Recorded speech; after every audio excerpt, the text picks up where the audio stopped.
Now I'm reading from chapter 4, How Much is Enough? The Nature of Fulfillment. What is fulfillment?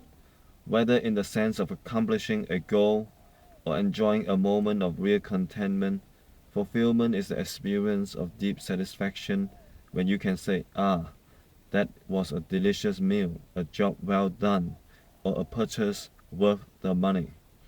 To find fulfillment, though, you need to know what you are looking for. It's fairly easy to know what fulfillment is in terms of food or other temporary pleasures. But to have fulfillment in the larger sense, to have a fulfilled life, you need to have a sense of purpose, a dream of what a good life might be. For many of us, however, growing up has meant outgrowing our dreams. The aspiration to write a great book has shrunk to writing advertising copy. The dream of being an inspiring preacher has evolved into being an administrator or a mediator between the factions in the congregation. Instead of really knowing who their patients are, how the patients live, or the challenges in their lives, doctors today are plagued with back-to-back 15-minute patient visits and malpractice suits. The dream of traveling around the world becomes 2 weeks a year of hitting the tourist traps. Living a fulfilling and meaningful life seems almost impossible, given the requirements of simply meeting day-to-day needs and problems. Yet at one time or another, practically every one of us has had a dream of what we wanted our lives to be. Wherever you are, take a few moments now to reflect upon your dreams. So many of us have spent so many hours, days, and years of our lives devoted to someone else's agenda that may be hard to get in touch with our dreams.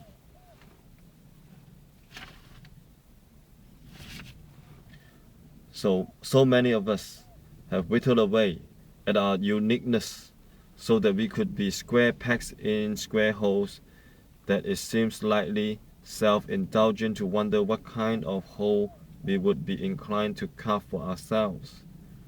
Indulge yourself now. Stare out a window, shut your eyes, and envision what would be a truly fulfilling life for you. To help you get started on this journey, ask yourself the following questions. What did you want to be when you grew up? What have you always wanted to do that you haven't yet done? What have you done in your life that you're really proud of? If you knew you were going to die within a year, how would you spend that year? What brings you the most fulfillment, and how is that related to money?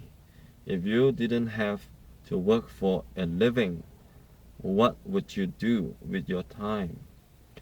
You may want to write your answers down. These questions help you focus on what you truly value, what makes your life worth living. In this next step, you will be finding out how well your spending is aligned with those values. Everybody's got a dream. Some people have fairly conventional dreams, the kind many Americans would cherish. Amy and Jim, for example, had a simple dream. They wanted to raise a family in a large farmhouse in a rural area. When they got married, they had, between the two of them, logged more than 20 hours of workaday work. Jim as a career Navy man, Amy as a graphic artist. Yet they had only $1,500 in savings to show for it. Their first child, according to Amy, was born 9 months 15 minutes after we were married. They recognized that they value family community above the fast lane of life in which they have both been living, and decided to raise their children to realize the dream on only one income, Jim's salary from the Navy. To realize their dream, they called upon all the frugality training they had gotten from their thrifty parents and devised scats of new strategies for saving money. Neither had any sense of deprivation. They thrived on this challenge to their creativity, and their relationship thrived on their shared purpose. In 7 years, they had 4 children and saved $49,000 from Jim's income, and which was under $30,000 a year. Amy stayed home with the kids, enough to make a down payment on a rural farmhouse in Maine, pay off all debts, and buy a new car, furniture, appliances. 2 years after that, Amy decided to put her graphic skills to work and create a forum where frugal ideas could be exchanged. In June 1990, she published the premiere issue of the Tightwad Gazette, an 8-page newsletter full of practical tips about living the good life on a shoestring. A year later, they had twins, and they were still able to live within their means. The story is testimony to the fact that simple dreams like having a house in the country and staying home to raise a family are truly within reach. Other people have more unconventional dreams. Wes Lambert's passion is nature, both being in it and preserving it. For him, the FI program is a way to do what he's always wanted to do, contribute to humanity's understanding and respect for the natural world full-time. He's aligning as many parts of his life as possible with his dream. His paid employment as a chemist is as a chemist measuring air quality. His move within walking distance of work so he won't contribute as much to the air pollution he is measuring. On vacations, he kayaks through unspoiled wilderness areas. On weekends, he teaches kayaking to help others experience nature safely and respectfully. With his disposable income, he builds up his savings and supports major conservation organizations. The compass of his life is the natural world, and every aspect of his life points in that direction. And some people look forward to fulfilling a number of dreams. Keith and Helen are a case in point.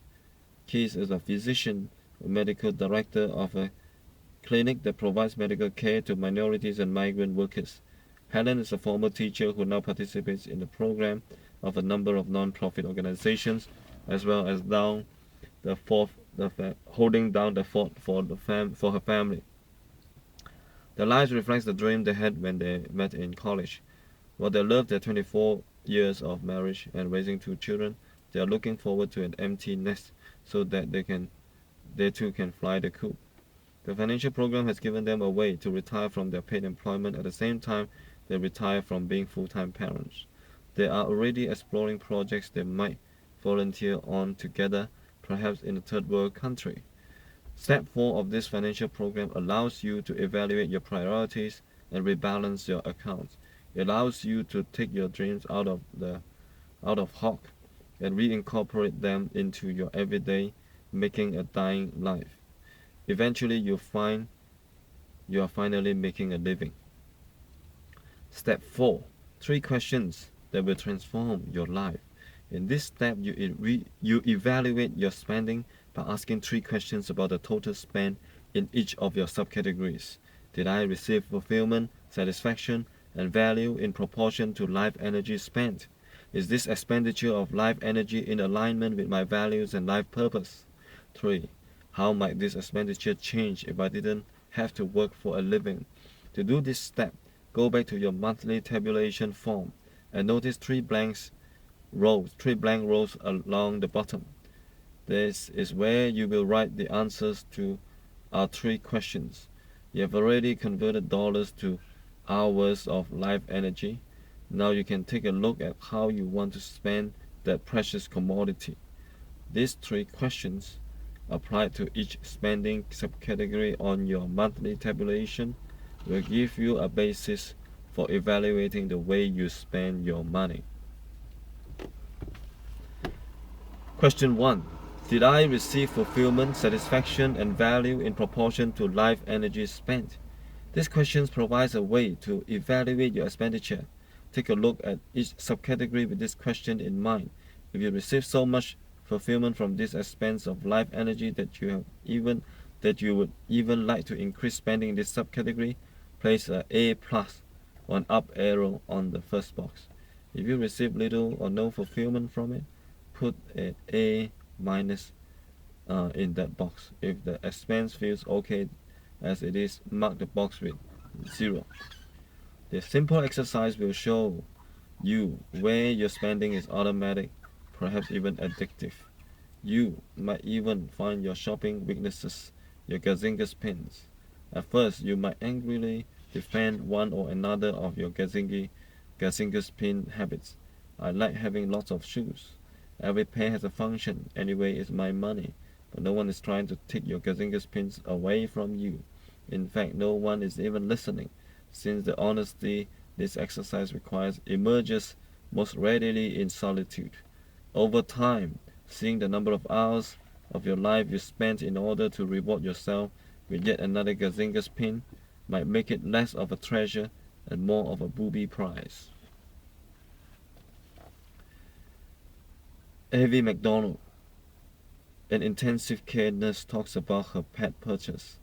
I discovered that every month I bought at least a new pair of shoes, wore them a few times, placed them in the back of my closet with other 40 plus pairs, making room for my next new shoes. I calculated that in 1 month I spent 10 hard hours at work to pay for one pair of shoes. A large minus sign went in the box under my category for shoes. No amount of rationalization could keep me from seeing the simple truth. I did not get value from having so many pair of shoes. On the other hand, you might find you've been too much of a penny pincher in categories where you get a lot of fulfillment. Make sure you note these areas of supreme satisfaction and put your up arrow in the columns where you're actually underspending. The trick to doing this evaluation is to do it objectively without rationalizing yourself why the expenditure was so high or so low, without condemning yourself by agonizing about how you could have spent that much in that category. And the key phrase to remember is no shame, no blame. Couples have also found this step valuable in discussing differences in the spending habits with equanimity and objectivity. Ted and Martha Pasternak discovered that this question provided a gentle way to evaluate each other's spending patterns without getting defensive or adversarial. Rather than directly challenging one of Ted's purchases, Martha can just calmly ask whether he really got fulfillment, satisfaction, value in proportion to the amount of life energy spent. They find that they are able to observe and even comment on each other's gazingas pins with a lot more compassion. For Martha, it's books. For Ted, it's phones. He has one in every room, and some don't always work. Being able to discuss financial choices without subtle bickering has been invaluable for them and has actually helped their marriage. Developing an internal yardstick for fulfillment.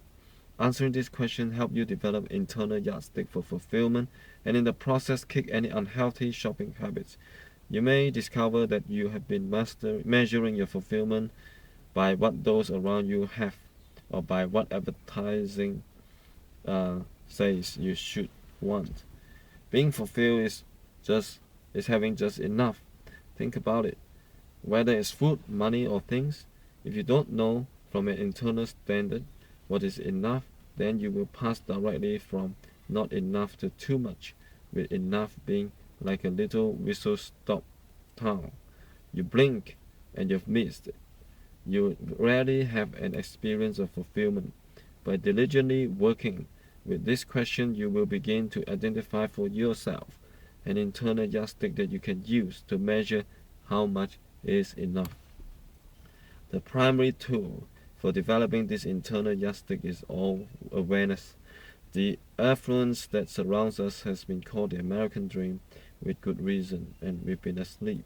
We wake up by questioning the dream, asking yourself month in, month out, whether you actually got fulfillment in proportion to life energy spent in each subcategory awakens that natural sense of knowing when enough is enough.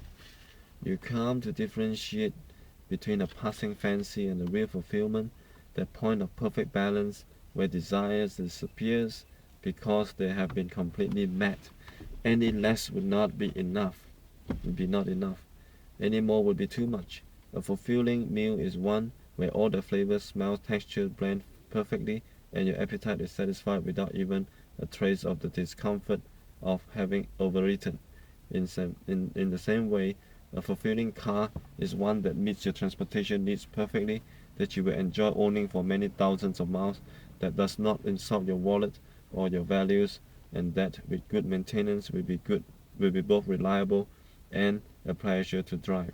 Your internal yardstick will dismiss any superficial desires to impress others and to relieve the boredom of driving a 2-year-old car, to own a Mercedes because you want the status symbol, or to have a blue convertible that matches your eyes. Those are all external yardsticks. If an experience or purchase is truly fulfilling, the desire disappears for a long time. You are satisfied, contented, at peace.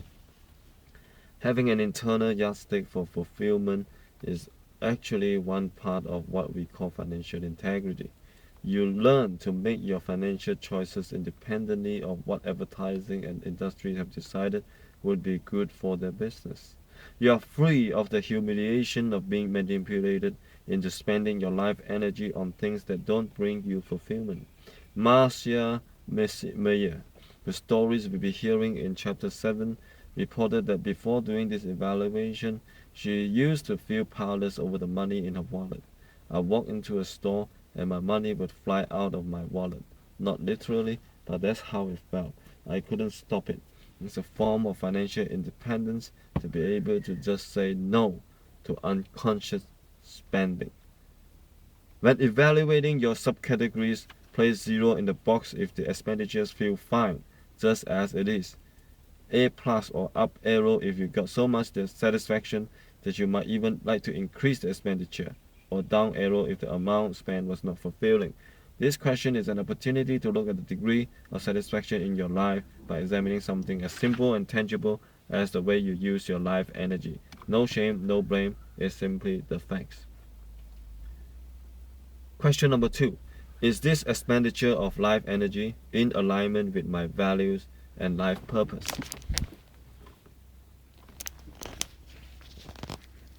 This question is illuminating. It gives you a concrete way of looking at whether or not you're practicing what you preach. As you did with the first question, ask of each spending subcategory, was this expenditure in alignment with my values? If your answer is a strong yes, put up arrow in the second box. Under the column, if it's a no, put a down arrow. If it's fine, put 0. Take as long as you need to think it through. People like Amy and Jim had a clear set of values and a strong sense of purpose when they undertook their Tide Ward campaign. So did Wes Lambert and Keith and Helen Hove. Measuring their financial choices against 2 factors helped them to align their finances with their dreams. On the other hand, many people living otherwise well-off lives are suffering from a poverty of ideals. Many heirs and heiresses are among the lost and confused, all dressed up financially and nowhere to go. And lots of ordinary people who have achieved the American dream are also wondering whether there isn't more to life than this. What about you? Are your values and life purpose clear? Are they out of focus, buried under the weight of a lifestyle that doesn't seem to fit? Values. Let's talk about values first. What are values anyway? Our values are those principles and qualities that matter to us, that are really important to our own sense of well-being. On one level, values are ideals and beliefs on which we base our decisions. They are like an invisible DNA, made up of our sense of right and wrong. What structures our choices? When we choose to provide food, shelter, clothing for our children, we are making that choice on the basis of values. Whether we spend our day off walking in the park or getting back to the office, Our choice is based on values. How we spend our free time and disposable income reflects our values. So our values are our beliefs. But since we have but since we act but since how we act reveals our real motivations, our values are also behaviors. Parents try to sidestep this fact with the phrase, "Do as I say, not as I do." This book deals with one of the chief social manifestations of our values, how we handle money in our lives. We learn quite a lot about the values you are living. Right? You learn quite a lot about the values you're living when you look at your monthly tabulations. What values do $100, all right, which is 25 hours of life energy at the $4 per hour we calculated on our example in chapter 2, right? What values do the $100 spent on eating out reveal? They could indicate any number of things: that you value convenience, that you like good food, that you want social time with friends. What about 12 hours donated to a charity? The 30-hour for the phone bill? You may find that you are comfortable with many of these expenditures, and some you may question. 25 hours of life energy spent on eating out may seem fine, until you realize upon reflection that you devoted only 8 hours this month to one of your children. For many people, the values expressed in the expenditures are not the values they really want to be living. Your totals in some of the categories may reveal that habit, peer pressure, or even boredom has gotten the best of you. Go back to the questions at the beginning of the chapter. If you didn't have to work for a living, what would you do with your time?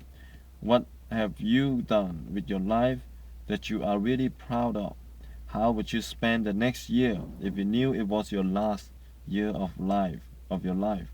Your answers to these questions will tell you a lot about what you truly value. Your monthly tabulation are like a mirror. Ask the question, is this expenditure in alignment with my values? Month in, month out, you will find that you are looking deeply into yourself. Simply as a result of asking and answering this question, you will make changes, large and small, that bring you closer to financial integrity, where all aspects of your financial life are in harmony with your true values. The process of coming into integrity is like that telescope we talked about in chapter 2. The multiple lenses in the telescope allow you, the viewer, to extend and expand your vision, but only if each lens is clear and polished, and only if all the lenses are aligned and properly oriented to one to the other. If any aspect of ourselves is out of alignment with the whole of our being, we will not be able to see very far. In fact, our vision will be completely obstructed by that one lens that is out of line.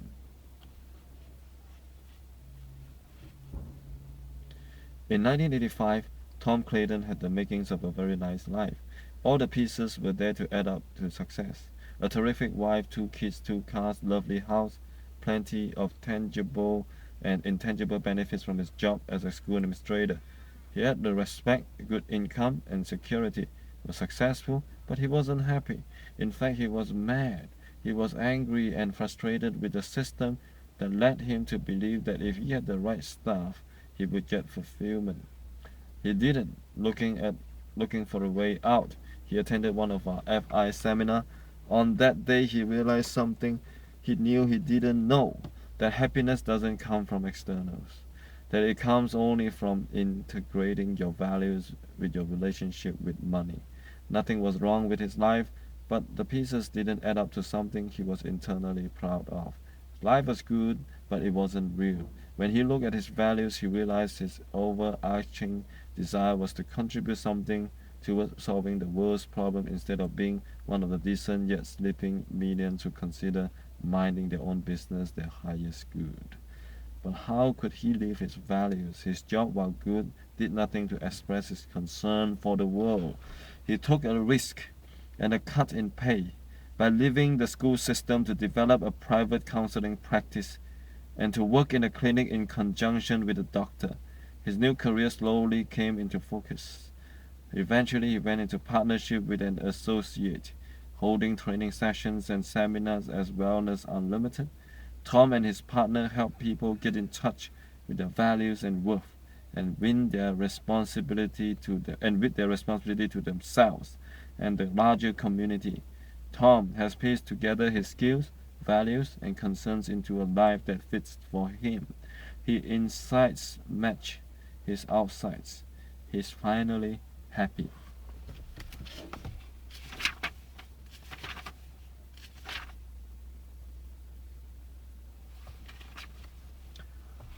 What is purpose? The second part of this question calls on you to evaluate your expenditures in light of your life purpose. You may have an understanding of what it means to have a purpose in life. For some people like Amy and Jim, doing work they enjoy or raising a lovely family defines their purpose. For others, the sense of purpose may be elusive, not quite in focus. Some individuals spend years looking for their purpose, while others, like Wes Lambert, seem to have it identified from the moment of birth. What is this thing called purpose in life? In one view, purpose is discovered in the answer you give when someone asks, "Why are you doing what you're doing?" The act may be obvious, like eating lunch, but the motivation could be anything from hunger to desire for social acceptance to a need to load up on carbohydrates for physical endurance on a ski trip. Purpose is also the meaning you ascribe to actions. There is a story about three stone cutters, each chipping away at a large block. A passerby approaches the first stone cutter and asks, "Excuse me, what are you doing?" The stone cutter replies rather gruffly, "Can't you see I'm chipping away at this big hunk of stone?" Approaching the second craftsman, a curious person asks the same question. The stone cutter looks up with a mixture of pride and resignation and says, Why? I'm earning a living to take care of my wife and children." Moving to the third worker, our questioner asks, what are you doing?" And the third stone cutter looks up, his face shining, and says with reverence,